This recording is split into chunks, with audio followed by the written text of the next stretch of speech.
Hello everybody and welcome to another episode of A's Adder. I'm A and Adder basically means informal conversation, so that's how we got here. Today I've got a lovely guest. She's called Anais. Welcome to the show. Hello. Welcome. Quick fire questions to start off with to kind of ease you into the episode, I guess. Okay. How old are you? 19. Lovely. Ethnicity/birthplace, even though this is a very interesting question to ask you. Why? Manchester. Bet. What current point in life are you at? Are we talking uni, college, that kind of thing? Working at the moment, and then I'm going to go travelling. Okay, bet. And random one, Nike or Adidas? Just give me an answer. Go. Nike. Bet. Okay. So, I think I told you this already, but you were one of two women that I was thinking of bringing on at first. Mm-hmm. Because obviously you've had conversations off camera about these crazy experiences you've been having. Yeah. So, I want to get into that. Traveling, you said you're going to do it. You're going to do it, you already have as well. Yeah. We want to hear the whole process. A lot of people at home who thought about it, there's somebody behind the camera now who's thinking about it. Mm-hmm. I want to get into that and your thought process behind it. Talk about why you elected to do it, and that kind of process. Yeah. Why? Why travel? Because both my parents travelled. I think Okay. that was a big reason why I always wanted to travel. Yeah. My dad has always lived in loads of different countries around the world, and I always went and visited him, but I wanted to be the person that travelled and people came and visited me. And I don't know, I've always felt that Manchester wasn't the place for me and I was meant for bigger things. And In your heart. yeah, I felt okay, I'm destined to do better things and see better places. And I don't know, I've always been on holidays that weren't very normal places that you would go on holiday, because my dad lived in all these different places around the world. And I don't know, I just always felt that it was something that I was destined to do. Okay, kind cool. of, yeah. Very kind of gut feeling, intrinsic kind of feeling. Yeah. Okay then. So when it came to obviously after A levels, Mm-hmm. you were obviously clearly been dead set on traveling. Yeah. Why not take the uni route? Why not take the apprenticeship or whatever 100 fucking other things you could have done? Yeah. Why take the gap year now instead of doing it? People say I want to travel the world and I'm 40. You're obviously a long way from 40. So why take a gap year and do it now?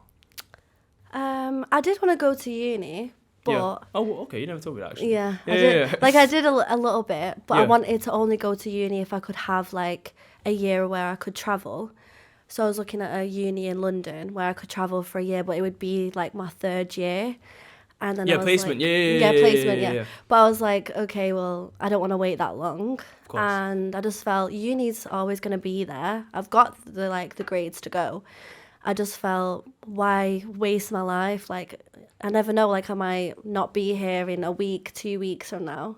So why should I not do what I love and what I really want to do and just go to uni because everyone else is going? I'm not going to... What were you doing in uni? Random question. What were you going to do? I wanted to do travel journalism. Of course, yeah. I was thinking it was definitely going to be something related to it. Yeah. Anything do, because basically I did my A levels so I could do journalism to then go travelling.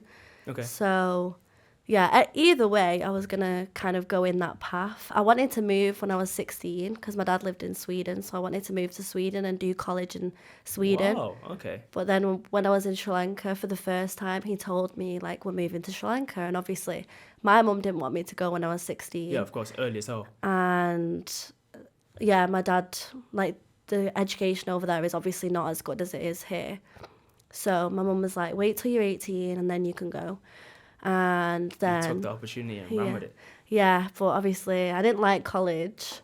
Yeah, I want to get into that in a bit. Yeah. Only because the point you're at now is just so different to the point. Obviously, we talk about our combos off camera. Yeah. Can't bring them back, unfortunately. But your college experience is a lot more different to your traveling one. Yeah. But I want to stick with traveling for now. So let us know where you went and how long for, and the fact that you didn't go there for the luxury 5-star I'm gonna get pampered by these people and drink coconut. Yeah.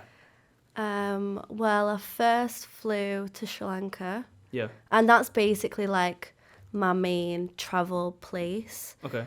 As in you go there often? No, I mean as in that was where I travelled the most. Yeah, okay. So I travelled around the whole of Sri Lanka when I was there. I went to Aragon Bay, which is a part of Sri Lanka that's on the east coast. And at that time that I went, it was like the time of the season on that side. And it's best for surfing, and it's basically where all the expats go. So, I went there first, and I spent 2 weeks. I met this like crazy Czech lady, and she was like, okay, I'm going to Aragon Bay. And I didn't know her. I just like met her like at this dinner party with lots of people that live there. And she was like, do you want to come? And I was like, okay. So I drove 5 hours to the other side of the country with this woman. And I'd only been in Sri Lanka for like a few weeks then. So then I went, and I just like, it was my first like freedom traveling. Yeah. And so we went there 5 hours. We went at night. And then we got to Aragon Bay, and then we went to all these crazy parties, and I met all these people, and then I met some Australian girl that I ended up being like really good friends with. And then I met this South African guy, and I met a German guy. And I remember that it was one of like, I had this moment, I'd only known them for like a few hours, and I think I've told you about this before. And we went. It's very wholesome though, so I want to hear it. We went swimming, and we were talking about like crocodiles, or I don't know, because there's crocodiles there.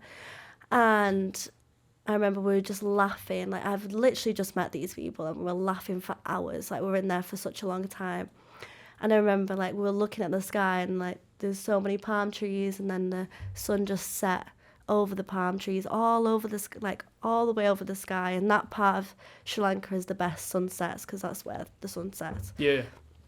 And it was just, honestly, it was one of them moments that you just so present, and you literally just sit there and you're like, this is like what your dreams are about. Paradise. You know? Paradise vibes. What you go at bed. Wait, I can't. Let me do that. I know you said it. Go on. What you go to bed thinking about, that is what I experience. Like, it was insane. You also said that you didn't take any pictures.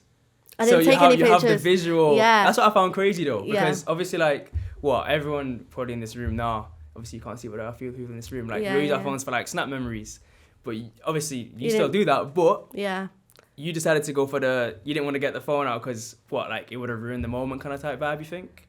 Well, or like I was in the ocean. Yeah, that's also a good point. You probably couldn't even access it. I don't know. It's when it like the moments that you have when you don't take a picture are the best, because you'll never forget them. And I remember we were like, okay, let's go get food after, and we all sat and we're at this like really romantic dinner with 3 random people I've just met, strangers, and you're all talking about like this moment that you'll never forget, no matter where you are in the world, and you have such a strong connection with people that you've just met in such, and you don't know anything about them. I do find it weird, but I think especially with Sri Lanka, there was something to do with like the energy underneath Sri Lanka, that it made you more emotional.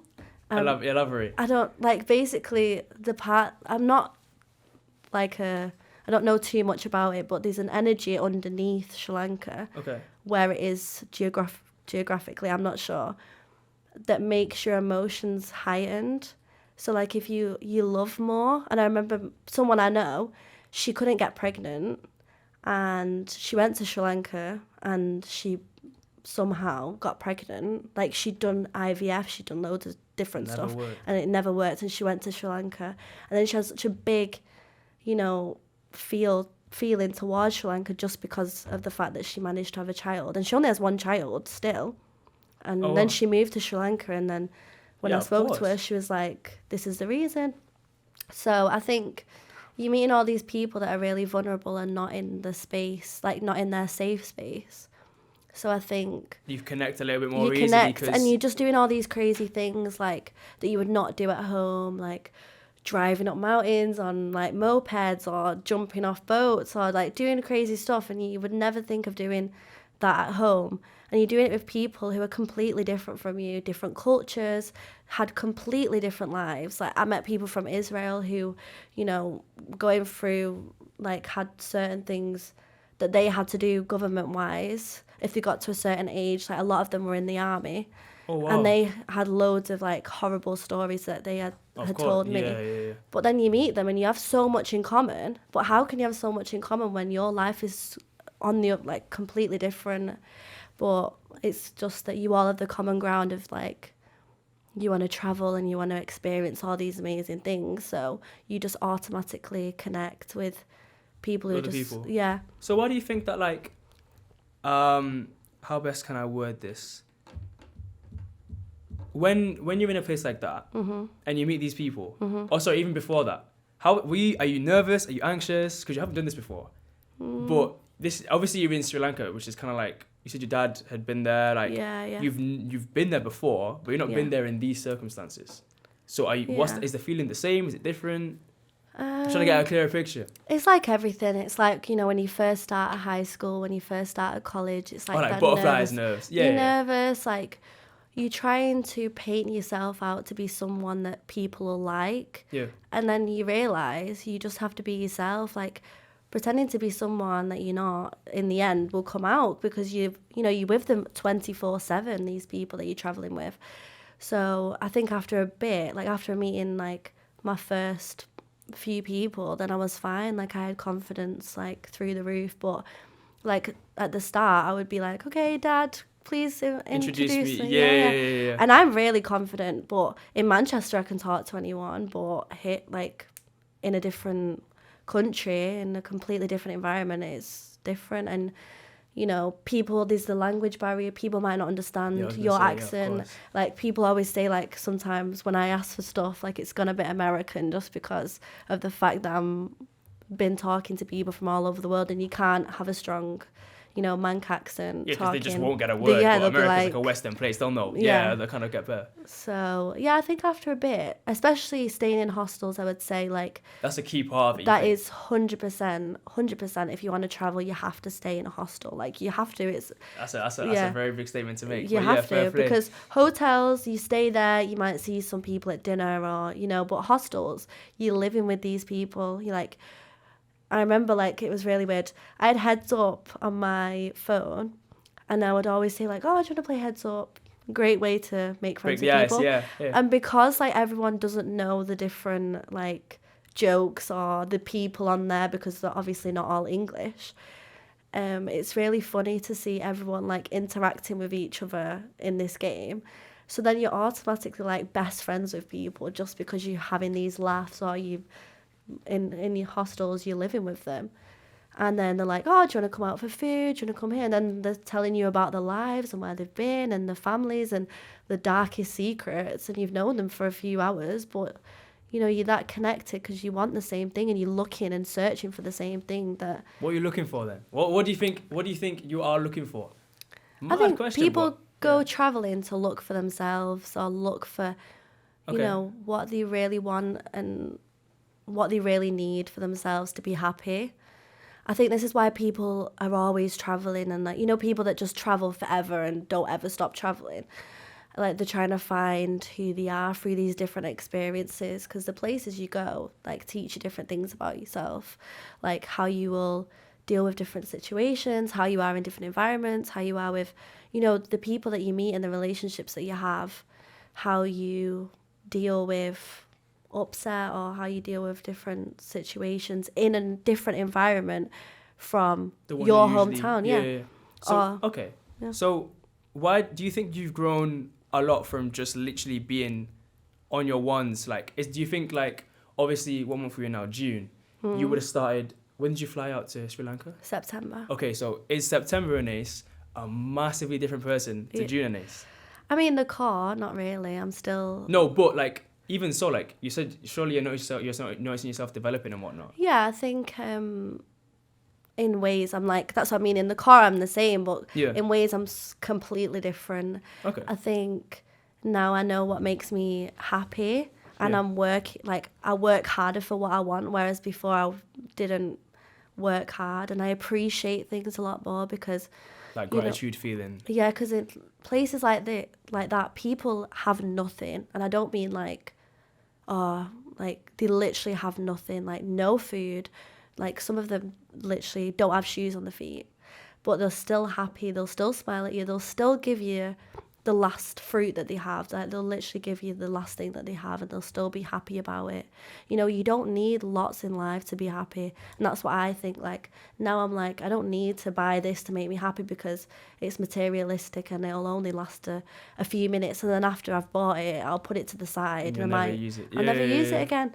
And, you know, we always buy things, or we put money into things, or worry about things that are not that big of a deal. Like, when you go to places like that, you realise that there's things that are more important, like your family, 100%. you know, your friends, people around you. And people always say this, but it's true, you know. Yeah, it's a lot of cliche around, like, be grateful for what you have, but you genuinely should be. You really should. Because I've seen, like, one guy that, whose podcast I listened to, Stephen Barlow, some of you maybe know who that is, but, like, he said that he took a trip out to, it might have been India, but he said that this guy's like a millionaire, he's built up his businesses, everything like that. Yeah. But when he went there, he still had a different feeling. He had it's a different emotion with those people. They mentioned, like, no shoes, no clean water, like soap, you know, bare necessities. They are some of the purest, like, happiness 100%. Of people that you'd ever meet. 100%. Why do you think that is, though?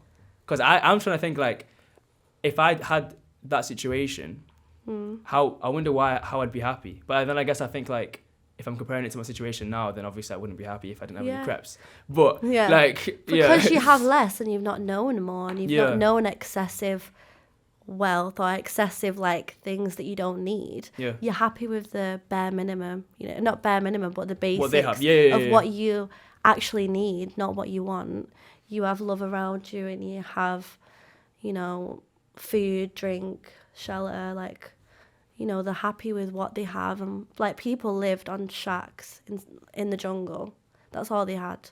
Like, I remember the first time I got there and I was like, this is like a different world. It is a different world. It's completely different. Third world, isn't it? Yeah, literally. It's completely different. And then you come back and people are complaining about things that you just don't even need to complain about. I bet you come back and, like, what the fuck are you talking about? Like, what are you even complaining about? Yeah. Like, oh, my hairdresser cancelled, or, like, random stuff like that. And it's like, it's not that big of a deal. And now I feel less things affect me as they did before. There's the growth then, isn't it? Yeah. September Anais for the cat a little bit more. Yeah. Definitely. No, I've definitely grown. I think, things don't affect me anywhere near what they affected me before, just because life's short. There's no point stressing about things. And everyone says this as well. But it's facts. Maybe we should listen to other people's advice. But I mean, okay, so when you're talking about, like, things being different for you, why do you think that people, like, what do you think's the main reason for people, like, acting the way they act? Like, you know how you said that, oh, your hairdresser, why are you complaining about your fucking hairdresser? Like, it doesn't matter. Like, why do you think that's something that people worry about here? Instead of not being the wavelength that kind of we're on, like, in terms of being, like, grateful for what they have and being happy and, like, understanding what they have is a lot more than whatever somebody in the third world might have. Like, why people care so much? Yeah. Why? I don't know. I think maybe you can't appreciate nothing if you have everything. You know what I mean? You can't appreciate... You can't... People say, oh, I come from nothing, but, like, people actually don't physically have anything. Yeah, literally. You know, when you go somewhere, and that's the good thing about traveling, is that you're meeting, like I said, you're meeting all these people. And, like, again, like I said, they're so happy. Like, you can be jealous of how happy they are with nothing. And that's the good thing about traveling. Like, you'll have a backpack, and that is you. That is all you have. You have everything that you own is in that backpack. You don't have anything else. You might wear the same clothes every day. You know, who gives a fuck? Like, yeah, who cares? You know, you don't have, like, oh, you don't have your mascara and your straighteners and all these. You know, it's not about that, though. You have, like, the bare minimum, and you're happy with it. You know, you're having fun, and you're not worrying about what other people think about you, or what you're wearing, or what shoes you've got on. And in Western society, that is the things we worry about. Like, I'm more anxious about what I look like here than I am across. Oh, really? Than there, yeah. And I'm like, I'm in a bikini living there. Yeah. And I feel more conscious about your body and how you fully clothed here because I know people care more. When you're there, people don't care. People are just living their lives. Doesn't matter. No one is even having that conversation. And that's how I know as well when you're traveling, is like, you shouldn't put too much pressure on what you look like, because you'll always meet, people always say this as well, but you'll always meet someone that finds you attractive. And it's like, you literally not brushed your hair, you're not wearing makeup, you're not like got all this. Still out here shining. Yeah. You still not got all this, you know, front on, but you can just be yourself, and that's the difference. You're not in this kind of Western society where you have to be perfect, because you're just having fun. Like, no one's bothered about what other people are looking like, because everyone looks like this, like kind of the same. Yeah, they all have the kind of like not brushed hair. Yeah, like you. I don't know what else you could possibly have. Yeah. Okay, random question actually. So you talked about like what you have. What did you? Because let's say somebody wants to go traveling right now. What did you bring in this backpack? Completely, like, just because I was thinking somebody might not know what's actually. What did you bring? What did you bring? I would say probably the essential things. Core essentials is a lock for your bag. Facts, yeah. Okay. And for the locker, because sometimes they make you pay for it and you don't want to be paying you should just get your own. Yeah. Because I know this girl, she had like €300 stolen, and she put it in like earbuds she didn't put the top on it, and someone took it. But yeah, if you wanna if you want to hide money, always put it in like your bikini, or you're going with peas in your. Yeah, but obviously don't go in the ocean. Oh, okay. Not even that, but like, really, you just cut about with money. Well, I mean, in your bikini, there's like a little section where you put the padding in, so you can put money in there. And I always put money in there. Go take notes. I've never heard that in my life. Yeah, wow. Okay. People will. I've never heard that before. People will take your money. Like in Cambodia, my friend lost like £500 in both her phones because she. Wait, she has 2 phones as well. Hers and her boyfriend's. Oh. Okay. Sorry. Yeah. And, I just thought she was rich. So I was like, damn, fair play. And she left it on the beach, and someone took, obviously, but she literally was looking at the ocean, looking at the beach, and then someone took it. And then, you can't, there's no warranty or anything like that. You're never getting that shit back. Yeah, you're never getting that back. No, man. Yeah, no exactly. Way. But I bet that whoever got that was happy. Yeah, because that's a lot of money in there. Yeah. Because you were talking about, like, not interest rates, don't be stupid. Currency exchange. Yeah. So, we were talking about, because obviously another essential somebody might want to have is, like, obviously phone SIM. So... Let me know again, like, how much it was for let people know how much it was for the month and all that shit. It was like 1,000 in Sri Lanka. It was like 1,000 rupees for like a unlimited SIM, which is like now £2. Yeah. And it was like 100 rupees if you wanted. I always used to top. She's so shocked. Yeah.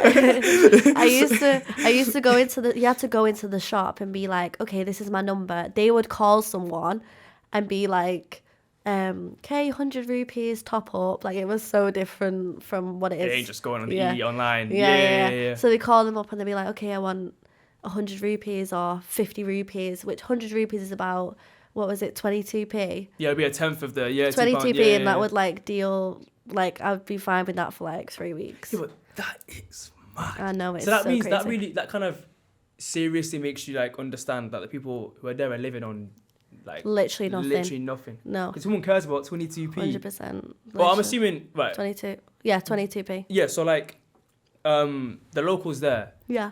Is 100 dirhams a lot of money? Because I don't know what was the rupees, not dirhams. I'm about some random ass currency. 100 rupees. No, it's not a lot of money. No, but I mean like a lot. Like, can you buy a groceries of it? That kind of thing. Like, how much does a mango there or some shit like that? I'm not sure now, just because of this massive like thing. Everything's gone up. You could probably buy a few bananas for like 50 rupees. Okay. So you can get food. That's what I'm saying. Like, yeah, at you least, could minimum. get you can get food with 100 rupees. That means 1,000 is like pretty damn. Yeah, you can get a fair bit. Yeah, you can. That's £2. I know, £2, and it was, like I said to you before, £4 in January, and then I got back in March. No, I left in February, and it was £4. Came back at the end of March, and it was £2. Yeah, I mean, these countries are going through like crazy economic shit. That is crazy. And the thing is, it's because they're taking loans from India to pay off China. Oh, and wow. like they're taking. I didn't know that. And then they'll be in more debt because that's the loophole. You're never gonna get out. But they don't have any money because Sri Lanka. No one actually asks for anything from Sri Lanka, as in like maybe rice and tea, but it doesn't. The way that any exports, like you can't. Oh, damn! It doesn't have any massive exports. It imports everything, so that's why they don't have a lot of money. And I'm not sure exactly what the percentage, but it's like a really high percentage that they,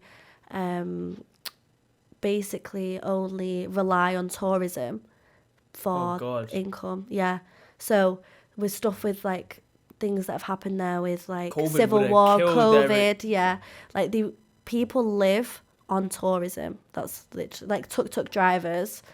What's a tuk-tuk, people? Yeah, yes. It's like basically, it's like a taxi, but some don't have any doors. It's like... Oh, convenient. Crazy. Didn't know that. Yeah, well, it's like one door and then you like go out the side, but it's like a low door. Okay. And I don't know how to explain it. It looks just like a tiny car. Call it a taxi. Okay, yeah. Yeah, and it's like a bike kind of. So the guy, it's like a scooter attached with a massive, like a mini car onto it, something like that. I'm not sure how you would explain it. Just go on Google if that didn't. You know what I'm saying? That didn't work out for you. But okay then.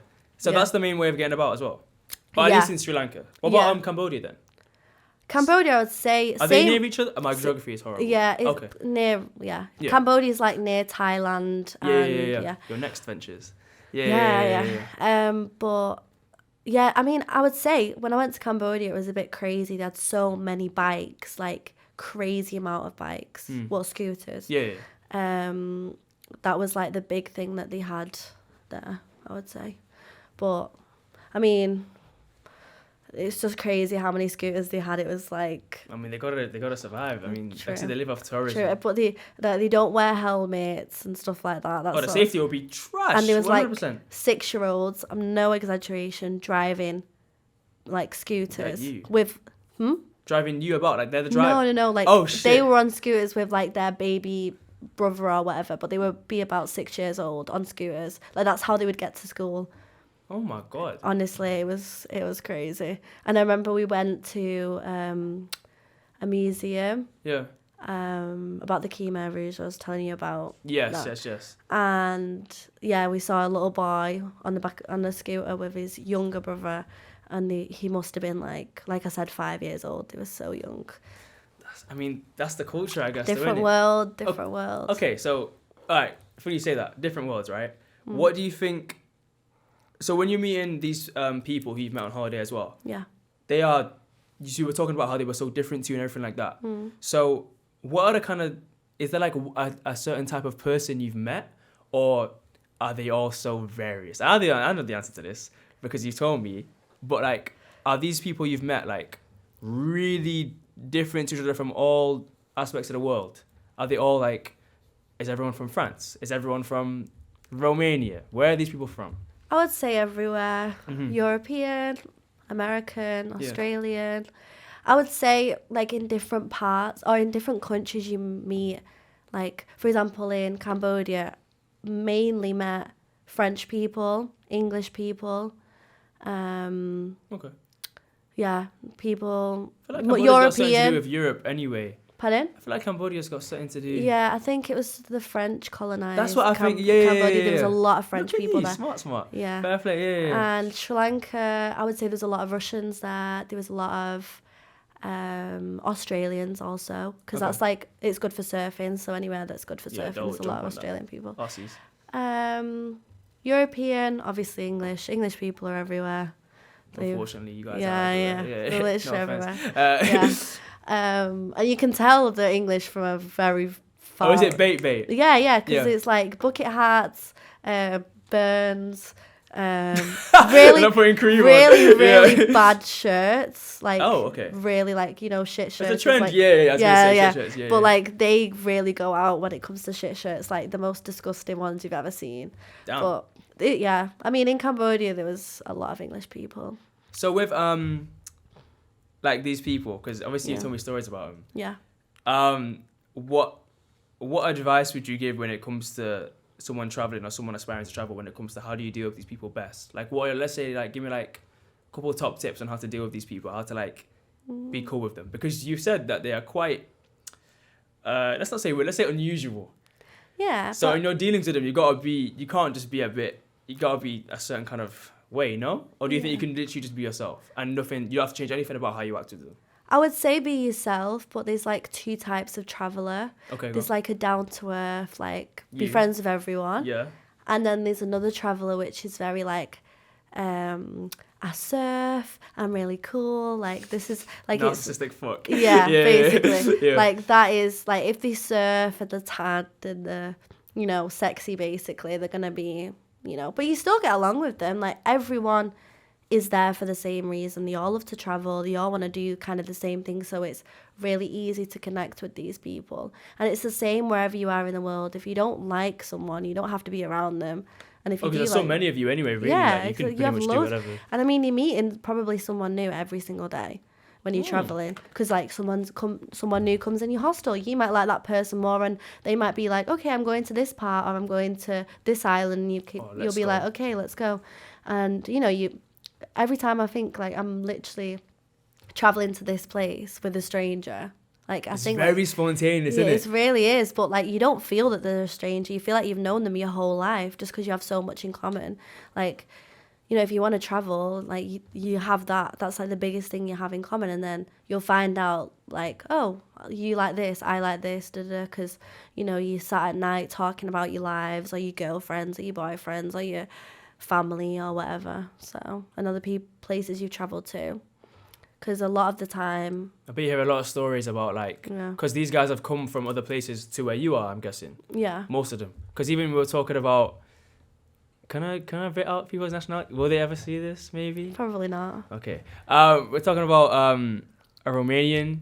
Yeah. We're talking about... And these guys are doing traveling, but they're doing it in a very interesting, crazy way. Yeah. So with those people... When we say crazy, by the way, they're doing just like they're not doing what she's doing. Let's say like they're not really there. Well, maybe not there for the same. Maybe they're there for the same reason, but they aren't going about it the same way as you are. Yeah, I'd say that it's very in traveling. You know, you're on holiday. You're just living your life. You're more likely to be more active sexually. Yeah, but it's like it's your decision. Like you can't. Yeah, we can't bash it, but it's like but that's not helping you achieve like what you set out to do when you're over there. You want to find yourself. Like you were talking about, you had a great phrase when at the train station. People go there. I might be paraphrasing you, but it was fire. Seriously, like people's inner core doesn't change. Like your identity doesn't change. You can change aspects of your personality, but you won't change. And if they're not actually actively doing like. You're out here trying to find a little more about yourself, you're trying to grow. They aren't really going to grow from being rossing out 15 girls or boys in like a week. Yeah, you know what I'm saying?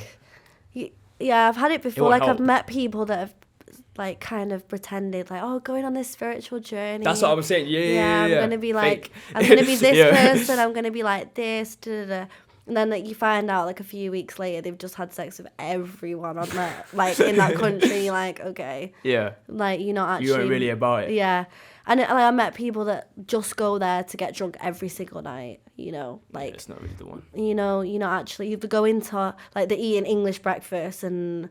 You know, you ain't integrated with the. You're not growing. And they're like, oh, I don't want to eat the food here. It's like, but you're going traveling so you can see that country. You're not going so you can stay in a inclusive hotel. I'm not saying that's bad, but if you want to backpack, you know. Do it properly. Like. Do it properly, yeah. You want to, you know, eat all these crazy foods, well, that you think are crazy. Because, you know, they really might look normal, at us, normal food. Like, they'll look at our foods and think, why would you eat that? Yeah. But, yeah, and try all these different foods and, you know, meet people that actually live there. You know, you can't just go on holiday, talk to all these other white people and not talk to the people that actually live there. You know, or think, like, take time to learn about the culture or the history. And I think that was, like, especially with Cambodia, the history of Cambodia was so sad that it was because of Khmer Rouge. Oh, yeah. Basically, if anyone doesn't know. I was going to say that, yeah. Quick little summary. Pol Pot came into power in Cambodia and he basically killed anyone that was intelligent, wore glasses, was a doctor, was anything of high status, high value. Okay, yeah. And then all the people that were like poor, like they, mainly child soldiers, were put in charge of killing the people. And we went to this prison. When was this? Do you know any year? A year estimate? I'm not sure actually. I can't remember. Google but it. She's giving you enough. Sorry. Yeah, don't apologise. Sorry. It was not that long ago. That's the crazy thing, Yeah. I think, because there's not that many old people in Cambodia because of this mass genocide. Like, I think it was like thousands and thousands of people, maybe 1 million people were killed, and it's not known about as much. Like, you hear about obviously what happened with Auschwitz and all this, but you don't actually hear Other about parts of the world that maybe not like white, basically. Yeah, of course. And it's a shame because it's so horrific. We went to the killing fields, search it as well. Went to the killing fields, and it was beautifully presented, the way you walked around and you went over like all these bridges and everything, and there was like grass, like I don't know what the word is. Anyway, I don't remember, but it's like this beautiful pond. Okay. And it was really sunny and basically Paradise sounding like you're selling it to me right now. It was beautiful. Yeah, of course. But it was like there was a massive tree that went up in the middle of it, and this is really awful. So I'm just giving a disclaimer. They used to bash babies off this tree, and there was like dead bodies that were still buried, but they've preserved it. So they had such a horrific thing happen to them. And like, I remember we met this woman in a prison, that like the museum. Yeah. And then at the end of the tour, like we walked around, she showed us all these, like they've left like the beds that they lay on, like a box that they weed They in. really want to remember what's happened. Yeah, and there was still pictures on the wall. Oh, and there was my God. pictures of all of the victims of this genocide. Oh. But the woman after said like her father and her brother was also taken here, and she had to walk for weeks to be pushed away from the capital, which is Phnom Penh. And Oh shit, that's in Cambodia. Is that in Cambodia? yeah. Oh, right, okay. Yeah. Just bit some knowledge there. Sorry, I didn't know that. Sorry. Yeah. And it was they were all pushed out, and then her dad and her brother was there where she worked and like spoke about it. And she just said it was like the worst. She can't even remember it because of the PTSD that it gave her. The trauma would have been. Yeah, and the 3 survivors of the prison were also there as well, selling their books and talking about what had happened to them. Because the Vietnamese came in and like attacked and then saved these people, but there was not that many people left. But going back to what I was saying is that, you know, they've gone through historically such an awful thing, and they're all such nice people. Like, it's crazy. Just to put into context, that were happening, was it 1979? Yeah. Like, that is not that long ago. Yeah, that's in all our parents' probably his lifetimes. Yeah.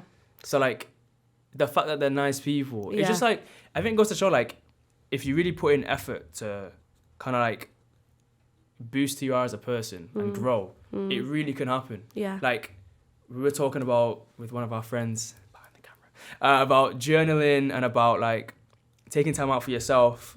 Obviously, like, not obviously being on social media every single day is not going to help you. Like, there's problems that obviously we can talk about at any other time. But like, if they can grow from a situation where she witnessed her own community, babies, bashed off a tree, I'm very sure you can deal with your nails not being done this week. I'm sure you can deal with like the guy at school, at college, at uni not liking you back.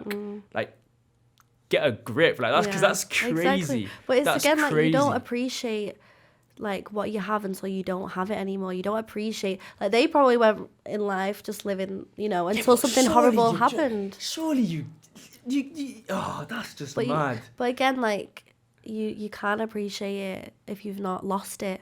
You can. But, you know, it's one of them things that, again, they can be happy with nothing. And this is the thing about traveling, is when you really take the time to, get out of your own head and stop being so obsessed with yourself. Yeah, facts. And look around you at the world and see that there's people that have suffered and they're still good people and they're still doing good things and they're giving the last thing that they have to you. Who they don't know. Who they don't know. Who they just in their country. Yeah. So I think that's like one of the biggest things about traveling is just not being so, it's not self-obsessed. It's not your world. Like there's so much to see out there and there's so much to experience. Yeah, you've sold me, I can't lie. I mean, I've always, obviously, like, off camera talking about traveling and whatnot, like, if there's one thing now, which clearly you'd agree with, is urging people to leave the country and experience something they've never experienced. You don't necessarily need to go to Zante. Oh, it's kind of topical because my friends want to go. But like, you don't necessarily need to go there every year and like get faded, go on a moped. But again, you can go to Zante and look at the actual, like you can appreciate the culture and go outside. That's not how people go there though. No, I know, but you can go outside of, just partying and stuff. It can be anywhere. You can go to any country. If you're maybe you're too nervous to go all the way to Asia or all these other. Yeah, start small. Maybe start small. Go to Tenerife, you know what I mean? Like, go outside of staying in a hotel, talking to basically all English people. Yeah. You know what I mean? Because that is what it is. And just get out there. And the second you get out there and you experience something that's unknown to you, you'll feel like you can do anything. Like, now I feel like I can do anything that I put my mind to. And I know that because I've done it. And that's powerful. Yeah, it is powerful. When you really put that energy into something, you don't have to worry about it coming to fruition. Because even if it's not in the time frame you're thinking, all right, it will happen anyway. Yeah. People don't have that mindset. People are self-obsessed. People don't know what they have. And I find that mad. But maybe that's because all my friends, or most of my friends, know what they have. Yeah. Like, I just find it crazy. Yeah. But I still want to, because I went to Rwanda in, what year are we in? Wait, pause. 6 years ago. As if I didn't know what year we were in. But, so, obviously 6 years ago, I was, 13, 12. And when I went, I could not have been at the level you're at now when you're saying, you can detail the experience and what you've learned from it.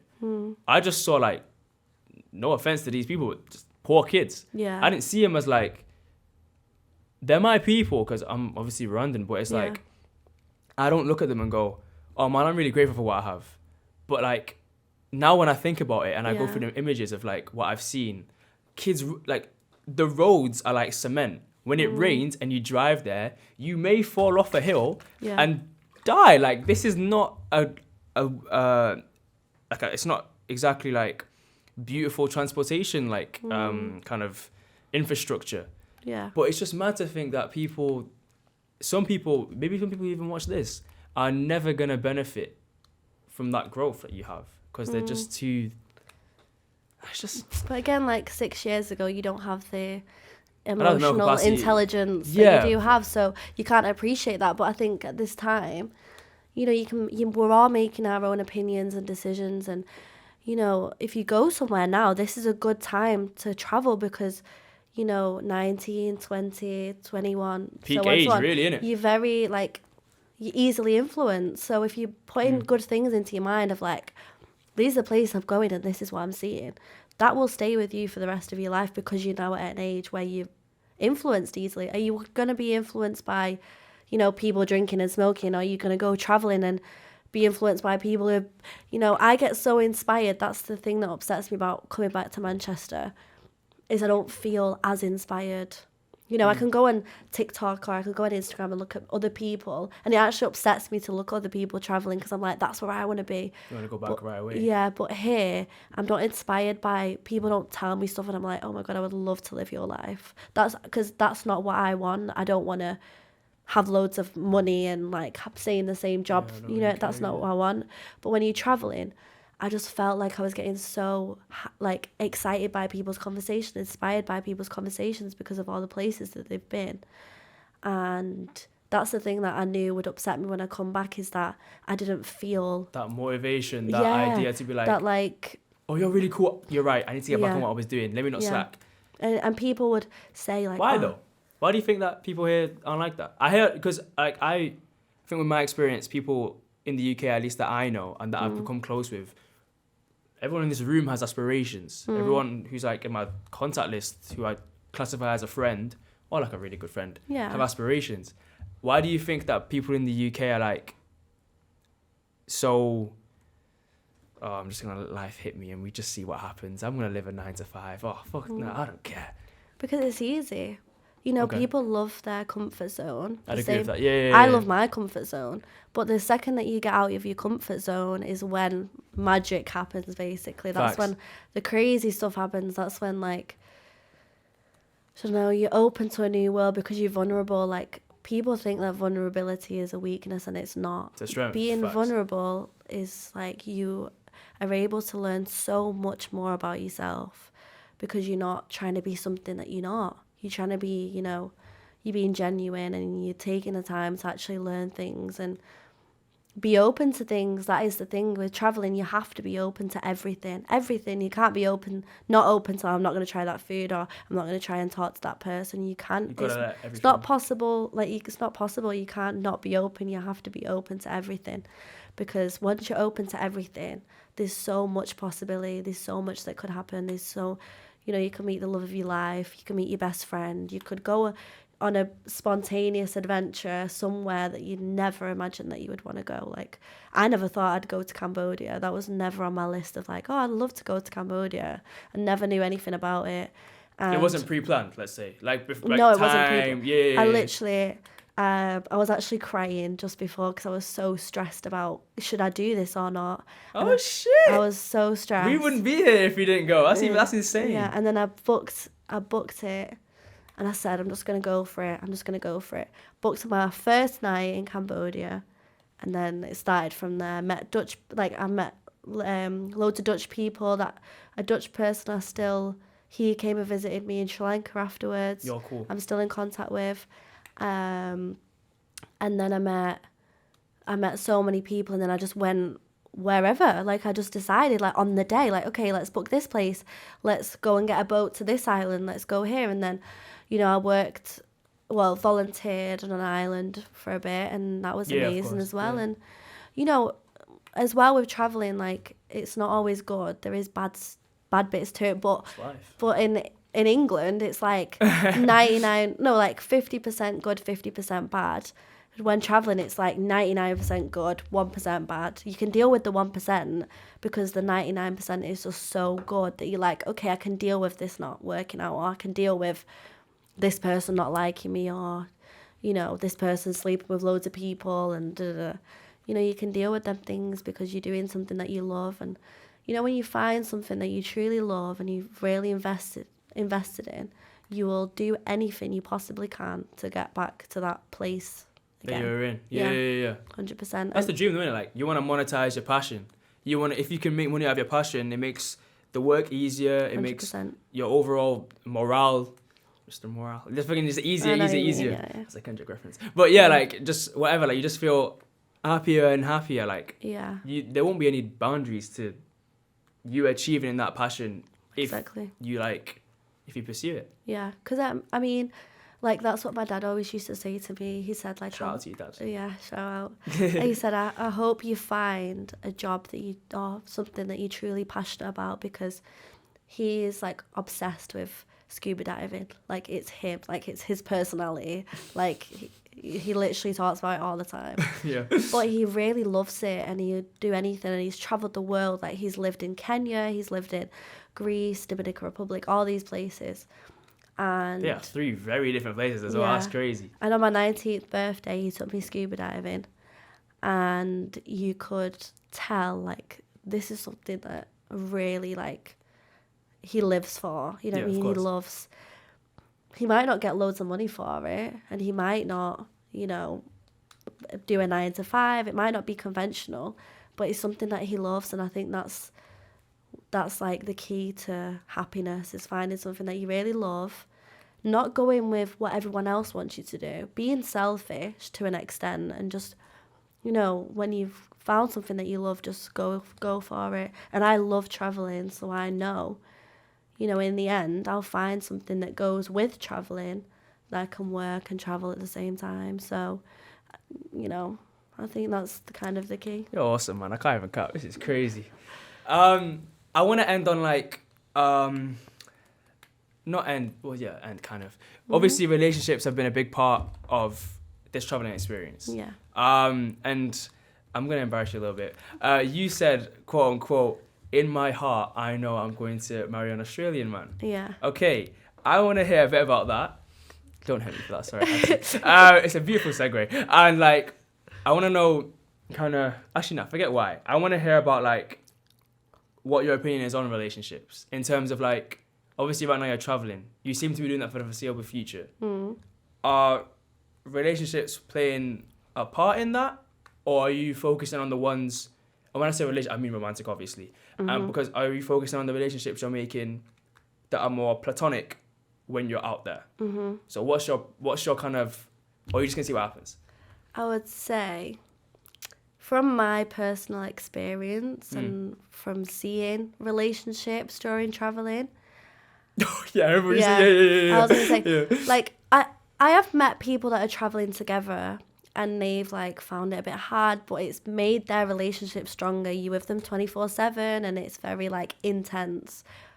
I've also met people that their partner's somewhere else and they're here, and then, 9 times out of 10, that person cheats on the person. They'll talk about how much they love that person, but then they get drunk and X and Y happens. And you're in this kind of romantic place, you're traveling, you're very, you're just living life and you're meeting beautiful people from all over the world, you know what I mean? So, and trust is one thing, but when you've not seen someone for a lot of time and, you're having all these experiences that you wish you could share with your partner, you're bound to be easily tempted.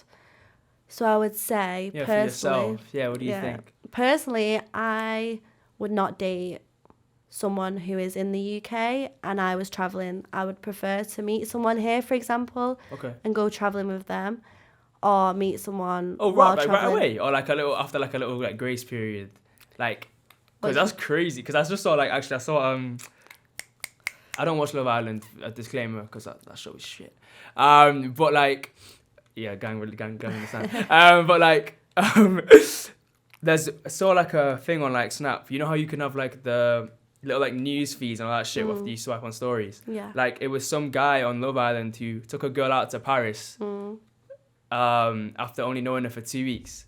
No, I mean like... Oh, you mean like you'd go with them when you're established? Yeah. Oh, right, like if I was dating someone. I was curious, each their own. I was just curious. If I was like, obviously I've been together with them for a while. Yeah. That's the only time that I would, while I'm here, get with someone. If they also wanted to travel, but it's then you can't make someone have your dream as well. You know what I mean? Like I can't. You've got to do it yourself, regardless of how anybody else feels. And I can't be like, okay, do you want to come traveling with me? And they're like, well, actually, I'm gonna miss my mom and my dog, and I've got a job, and it's like, well, great, you know what I mean? You'd prefer to meet someone traveling, but also when you're traveling, you go in on completely different paths. So it's like, you need to find someone who wants the same thing as you and is kind of going in the same direction as you, because there's people that are traveling, but it's like, okay, I'm going a month to Thailand. I want to long-term travel, so it's hard to find someone who also wants that or wants that commitment to travel. Yeah.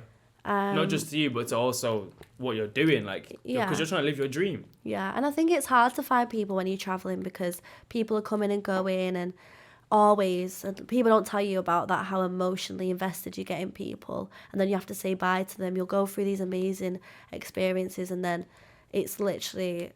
destroying.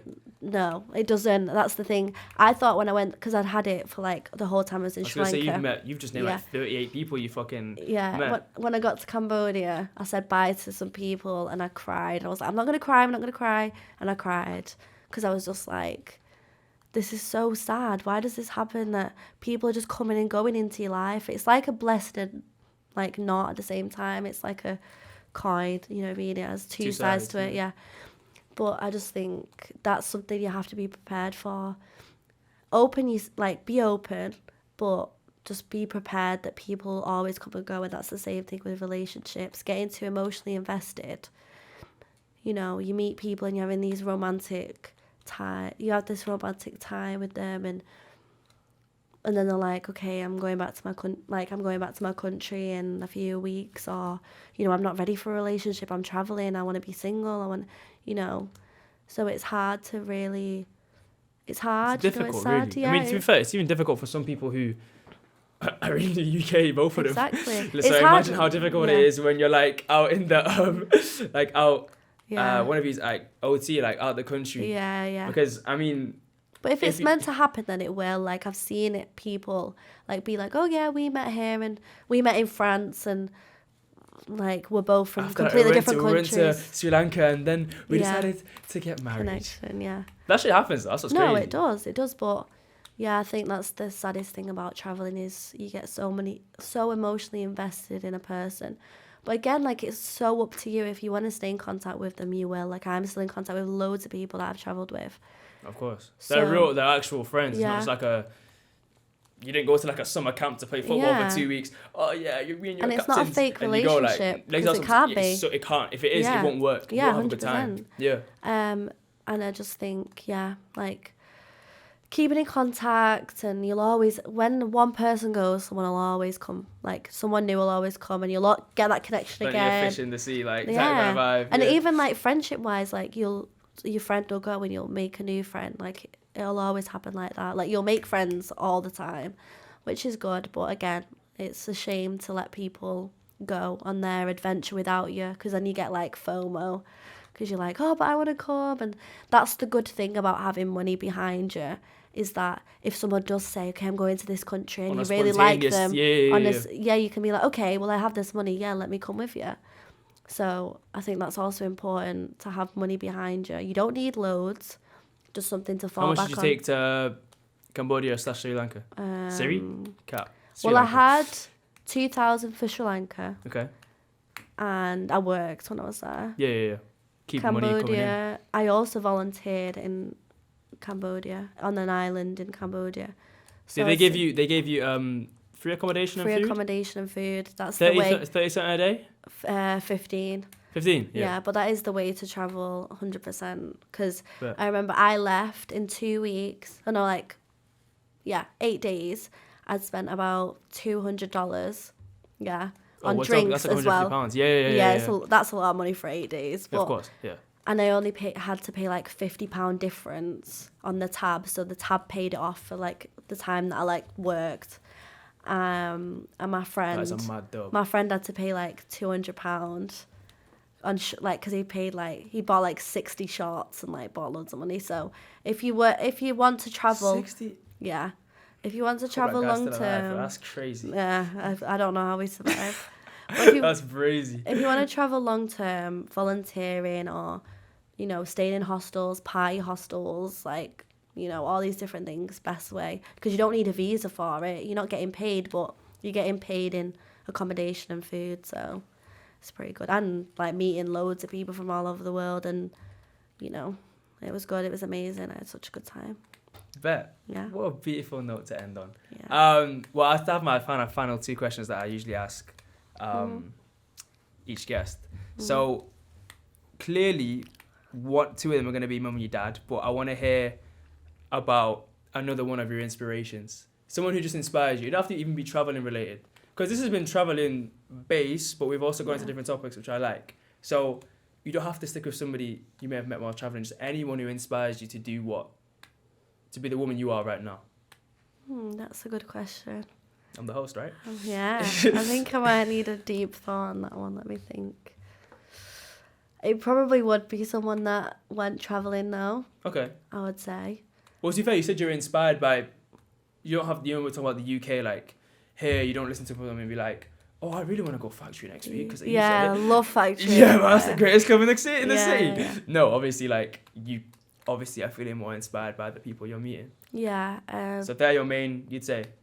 Yeah, I would say so, because, you know, they're kind of your end goal in a way. Like, not end goal, but they're like the person that you want to be. The travelling, you know, they've gone to more places than you. If you want to be a footballer, you're going to be inspired by like the best footballer, and so you're going to be, how would you explain it, but you're going to be inspired by the best traveller, the most travelled, you know, because that's what you want to do. Can you think of someone who's been to like better places now that you've met?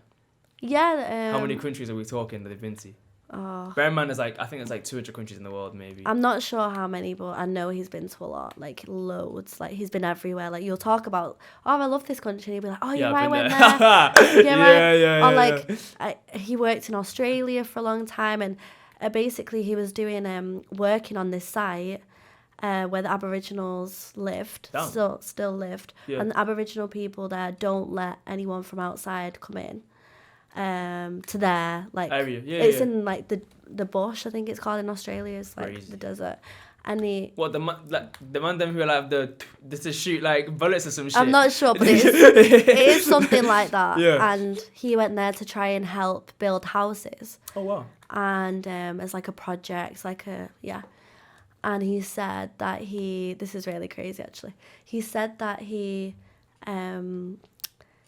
do you know like a surfboard? Yeah. Yeah, basically at night he was in the middle of the desert, in an Australian desert, and he got inside his surfboard case and slept in the middle of the desert in Australia. And that like obviously Australia is like known for like being the most beautiful place, especially a desert, for seeing stars. And he told me how he like just lay there for hours in the middle of the desert. It was obviously cold at night in a surfboard case watching the stars. And I was like, oh my God, I want to be you. I'm just thinking of a mental picture now. Yeah, I want to be you when I grow up.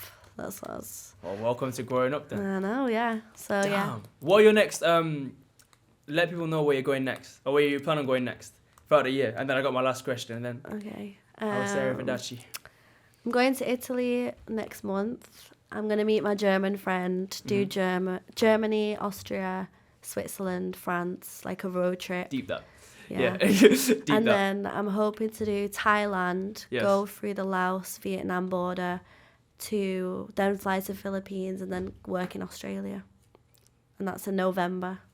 If anyone has to rewind that aspiration of that, that's insane. Yeah. But do I have any doubt that you'll do it? No. And obviously, looking after their part 2 when you get back, see what's ever changed, anything like that. Yeah. My last question is, what is like the best? Because my last question used to be something different, but I've changed it now. Yeah. Forget quotes. Sorry, Luigi. Talk about like the best piece of advice you think you've been given, or that you can give to somebody. Because you've had a lot of quotable, you had a few bars across this like hour and 2 minutes, but I don't feel like an hour, but yeah. I would just say something quite cliche. I would just say like life is short, just have fun. Like don't take yourself too seriously. Everyone says this, but it's so important to just take the time to just have fun, because you'll never be this age ever again. You'll never be 19, and then you'll be having kids soon, and then you'll have more responsibilities. You'll never ever get this time. Don't think, okay, I'm going to work and get loads of money, because when you work and get loads of money, you're going to be like 27 by the time you've made yourself, to where you want to be. If you want to do that. If you want to do it that way. So I would just say, like, have fun. Life is about having fun. Life is not about, working your whole life and not enjoying, like, the life you live in. It's about enjoying what you've been given, and life is a gift, so you might as well go out and see everything and experience everything. That's what I would say. That's my advice. That lovely note, thank you for coming on. Thank you for having me. I don't know if this is my favourite episode or not, but it's definitely been a good one. Like whatever YouTubers say, like, comment, subscribe, all of that shit. Follow on Spotify. I don't know if you can like on Spotify. Can you? Yeah? Yeah, okay, cool. You can like on Spotify as well. What's my catchphrase? Oh yeah, if you're a fan of the show, tell a friend to tell a friend. Inshallah, that trend will never end. On that note, peace and love. Bye, guys. Lovely. Yes! Oh. Oh my God. W podcast, bro. Huh? W podcast. That was a great. That was absolutely. That was so good. That was absolutely. Oh, I'm glad. Crazy, bro. Oh my. Bro, I swear to God, that was fire. Oh. That was fucking crazy. I fell asleep. I know, I saw you. I was trying to.